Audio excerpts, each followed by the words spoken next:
Signature 6 சேனலுக்கு உங்களை அன்போடு வரவேற்கின்றேன். இன்றைக்கி நாம் இந்த வீடியோவில் என்ன பார்க்க போகிறோம் அப்படின்னா, வீட்டில் நல்ல விஷயங்கள் நடப்பதற்கும், நீங்கள் ஏதாவது தொழில் செய்கிறீங்க அப்படின்னா அந்த தொழில் செய்கின்ற இடத்தில் நல்ல லாபகரமான வரவுகள் ஏற்பட வேண்டும் என்றாலும் இந்த ஒரு சில விதிமுறைகளை நீங்கள் கையாளலாம்.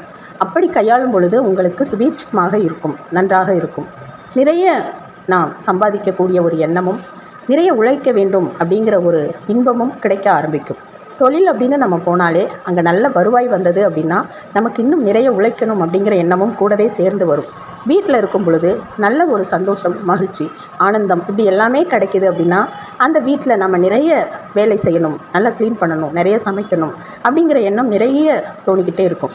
இது மாதிரிலாம் இருக்கணும் அப்படின்னா வீட்டில் நாம் என்ன செய்யணும், தொழில் செய்கின்ற இடங்களில் என்னவெல்லாம் செய்ய வேண்டும் அப்படின்னு மிக எளிமையான முறையில் நாம் ஒரு சில விஷயங்களை நாம் பார்க்கலாம். நாம் நிறைய பணம் கொடுத்து செலவு செய்கின்ற அளவுக்கு எதுவுமே சொல்வது கிடையாது. ஆலயங்களுக்கு செல்ல வேண்டும், அனுதினமும் தெய்வ துதிகளை பாராயணம் செய்ய வேண்டும், அல்லது ஒளிநாடாவில் போட்டு கேட்க வேண்டும். இப்படி தெய்வீக சிந்தனையோடு நம் கைக்கு எளிய முறையில் கிடைக்கக்கூடிய பொருளை வைத்து தான் நாம் சொல்வது. அது உங்களுக்கு நிறைய பலன் இருக்குது அப்படின்னு சொல்லும் பொழுது ரொம்பவே மகிழ்ச்சியாக இருக்கின்றது. நல்ல நல்ல கமெண்ட் நீங்கள் கொடுக்கும் பொழுது இன்னும் மேலும் மேலும் உங்களுக்கு நிறைய விஷயங்கள் கூற வேண்டும் அப்படிங்கிற ஆர்வமும் தோன்றுகின்றது. உங்கள் அனைவருக்கும் மனமார்ந்த நன்றிகளையும், மனமார்ந்த மகிழ்ச்சியோடு நிறைந்த வாழ்க்கை உங்களுக்கும் கிடைக்க வேண்டும் என்கின்ற பிரார்த்தனையோடும் இந்த விஷயங்களை நாம் கூற ஆரம்பிக்கலாம். இப்போ வெள்ளிக்கிழமை அப்படின்னா நாம் பூஜைக்குரிய நாளாக கருதுகின்றோம். அன்று வாசலில், நிலைவாசலில் மஞ்சள் குங்குமம் அல்லது சந்தனம் குங்குமம் இதெல்லாம் நாம் வச்சு அலங்காரங்கள், பூ அலங்காரங்கள், அந்த நிலையை எவ்வளவு, அதாவது வாசல் நிலையை ராஜ வாசல் அப்படின்னு சொல்லுவாங்க.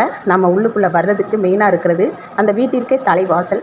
நன்கு அலங்காரப்படுத்தும் பொழுது நீங்கள் ஒரு சிறிய தேங்காய் நீங்கள் வாங்கி அதை நன்றாக சரி செய்து மஞ்சள் நன்றாக அதை சுற்றிலும் மஞ்சள் கலந்து அந்த தேங்காயில் மஞ்சளை நன்றாக தேய்த்து மஞ்சள் நிற தேங்காயாக்கி அதை நீங்கள் இரண்டாக சரிசமமாக, உங்கள் வீட்டில் ஆண்கள் இருந்தால் உடைச்சி தர சொல்லுங்கள், சரிசமமாக உடைத்து உங்களுடைய நிலைவாசலில் வலதுபுறம் ஒன்று இடதுபுறம் ஒன்று வைத்து விடுங்கள்.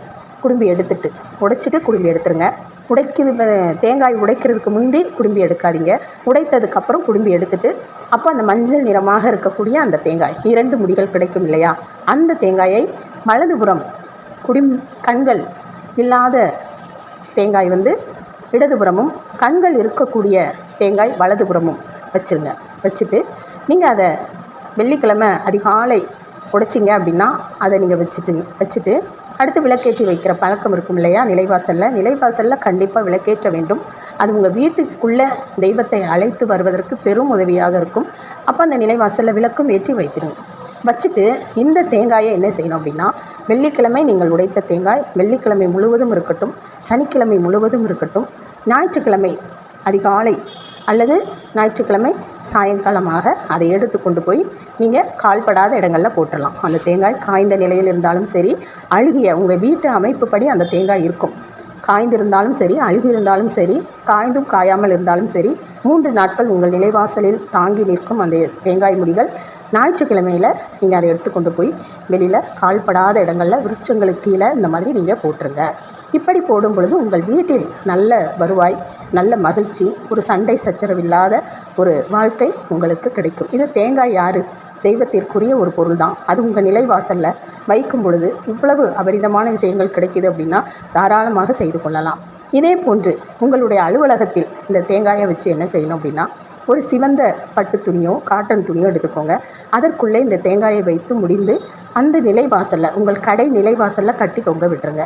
இதை 48 நாட்கள் கழித்து நீங்கள் எடுத்து போட்டுடலாம். திரும்பியும் ஒரு தேங்காய் நீங்கள் வச்சு முடிஞ்சு வைக்கலாம். இந்த மாதிரி தேங்காயினான இந்த 2 விஷயங்கள் தொழில் செய்கின்ற இடமாக இருந்தாலும் உங்கள் வீட்லேயும் சரி செய்யும் பொழுது மிக மிக நன்றாக இருக்கும் அப்படிங்கிற விஷயந்தான் இப்போ நாம் பார்த்தோம்.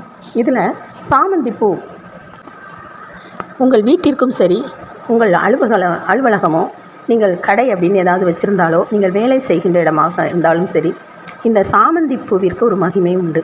இந்த சாமந்தி பூவை நன்றாக தெய்வங்களுக்கு சூட்டும் பொழுது மங்களகரமாக இருக்கும். சாமந்தி பூவிற்கு ஒரு ஈர்ப்பு சக்தி உண்டு. அது பெரும்பாலான நல்ல சக்தியாக இருக்கும் பூவாக இருக்கும். அந்த சாமந்தி பூவை லேசாக நசுக்கி நீங்கள் அந்த சாறு உங்கள் கைகளில் வரும், அந்த சாறு எடுத்து நீங்கள் அதில் நெற்றியில் வைத்து கொண்டால் மிக மிக வசீகரமாகவும் நிறைய பேர் உங்களை அன்போடு பார்ப்பதற்கும் உங்களுக்கு நன்றாக இருக்கும். அந்த பூவை ரொம்ப கசக்கக்கூடாது, கொஞ்சமாக கசக்கி அதில் ஒரு சாறு கிடைக்கும். அதை நீங்கள் நெற்றியில் வச்சுட்டு அந்த பூவை நீங்கள் வச்சிடலாம். உங்கள் பூஜை அறையிலையோ உங்கள் வீட்டில் எங்கேயாவது ஒரு இடத்துல வச்சுட்டு, அல்லது நீங்கள் தூக்கி போட்டுடலாம். இது மாதிரி செஞ்சீங்கன்னாலும் உங்களுக்கு நல்ல ஒரு வசீகரமும் தெய்வீக ஆற்றலும் குருவின் அருளும் கிடைக்கும். இதனையும் செய்து பாருங்கள். இந்த வீடியோ உங்களுக்கு பிடிச்சிருக்கும்னு நம்புகிறேன். இன்னும் ஒரு வீடியோவில் நான் உங்களை சந்திக்கிறேன். தேங்க்யூ.